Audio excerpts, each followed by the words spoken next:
Oke. Assalamualaikum warahmatullahi wabarakatuh. Kembali dengan saya Dede Ramdhani pada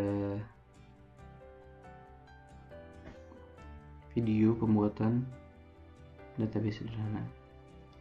Jadi sebelumnya kita sudah pada langkah-langkah sebelumnya kita sudah melakukan studi kasus dan pembuatan IRD.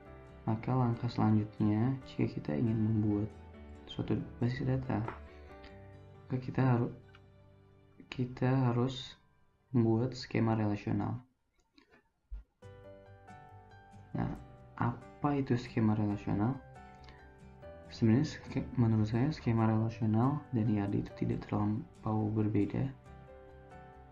Hanya skema relasional menurut saya dia menjelaskan atau menjelaskan atribut atau ada apa saja pada suatu entitas dan hubungan antara entitas ini memiliki kardinalitas apa. Saya kira itu perbedaan skema relasional dan IRD. Jadi di sini bisa dilihat skema relasional dari IRD yang sebelumnya kita buat. Di sini saya tidak melakukan langkah-langkah pembuatan karena saya rasa kurang efektif juga, terlalu lama. Jadi sudah saya buatkan sebelumnya. Nah, saya akan coba jelaskan saja. Oke.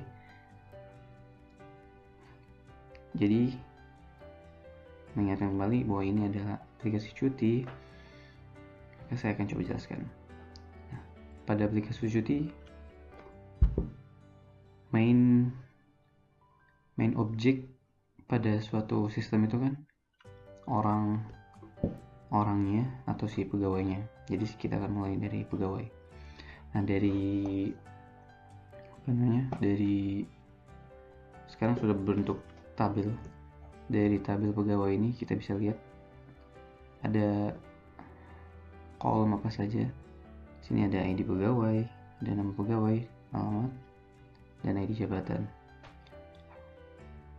Oh iya, saya sebenarnya kelupaan ID jabatannya. Ya, bentar.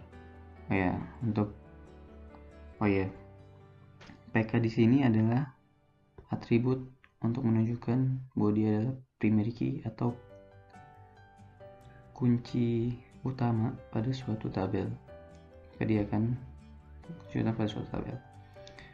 Dan ada di tabel yang lain ada FK. FK itu origin key atau kunci tamu yang akan berrelasi dengan tabel yang lain. Oke, untuk ID jabatan seharusnya dia memiliki FK, jadi dia akan berrelasi dengan ID jabatan pada tabel jabatan. Oke, pegawai berrelasi dengan jabatan, dan pada jabatan ada ID jabatan, ada ID divisi yang dia adalah origin key dan nama jabatan. Dan ID divisi pada jabatan dia akan berrelasi dengan divisi. ID divisi pada tabel divisi yang isinya adalah ID divisi dan nama jabatan, dan ID divisi sebagai primary key-nya.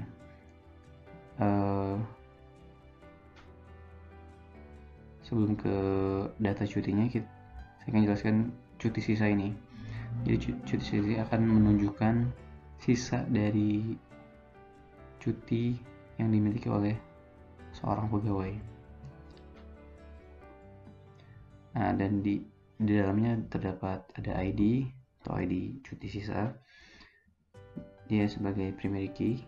Kemudian ada ID pegawai, dia origin key yang akan berrelasi pada pegawai, tabel pegawai. Kemudian ada kolom tahun N atau sisa cuti pada tahun berjalan atau tahun berjalan, dan tahun N-1 sisa cuti tahun sebelum 1 tahun ke belakang. Oke. Selanjutnya kemudian ada cuti, ada data cuti. Oh ya, saya lupa menjelaskan bahwa di sini ada kardinalitas antar tabel. contoh pegawai dengan cuti sisa, dia berkardinalitas one to many dari pegawai ke cuti sisa. Jadi satu pegawai dia memiliki beberapa sisa atau lebih dari satu sisa.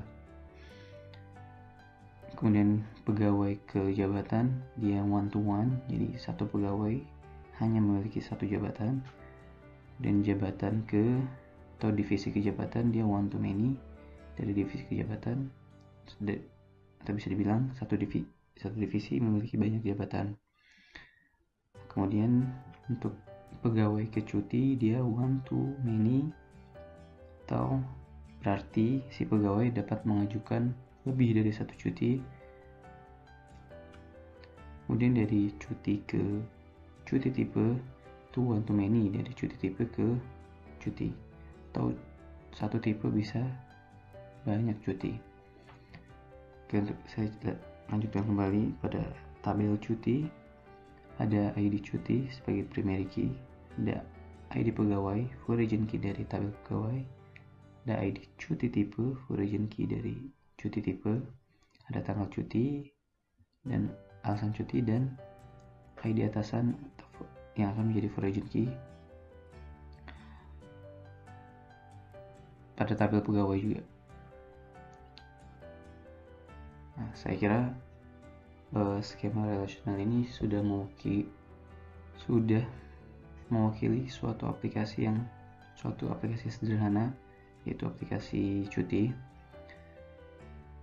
Maka jika kita sudah membuat skema relasional seperti ini, selanjutnya adalah pembuatan atau pengimplementasian si skema relasional ini ke dalam DBMS atau MySQL yang akan kita gunakan nanti. Jadi untuk tahapan kali ini seperti itu.